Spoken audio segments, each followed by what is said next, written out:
ஆண்டோடைய சமூகத்தில் நாம் இருக்கிற நேரம் இங்கே இருக்கும்போது அது வேறு எங்கேயோ நமக்காக வேலை செய்து கொண்டிருக்கும்.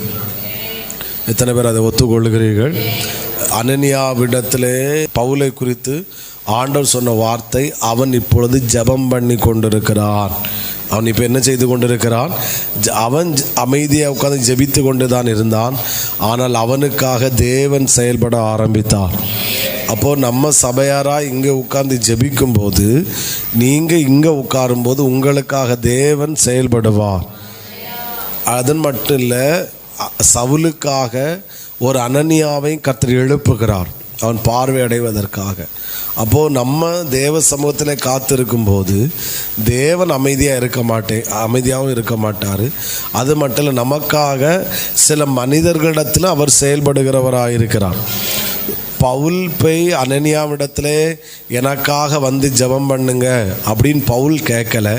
அவன் ஜெபித்து கொண்டிருந்தான் இருந்தான். ஆனால் தேவன் பவுலினிடத்தில் அனனியாவை அனுப்பினார். அட்ரஸ் சொல்லி கொடுத்து, இந்த இடத்துல நீ போய் தேடு, கண்டுபிடி, அவனுக்காக ஜெபம் பண்ணு அப்படின்னு சொல்லி அனனியாவை அனுப்பினார். பாருங்கள், சவுல் தேவ சமூகத்தில் காத்திருந்த போது அவனுக்காக கர்த்தர் எங்கெல்லாமோ செயல்பட்டார். அப்போது ஒருவேளை சவுல் தேடி போனால் இருந்தாலும் சக்ஸஸ் ஆகிருக்குமான்னு கேட்டால் தெரியாது. அப்போது நம்ம தேவ சமூகத்தில் காத்திருக்கும் போது கர்த்தர் நமக்காக எங்கேயோ செயல்பட்டு கொண்டு இருக்கிறார்.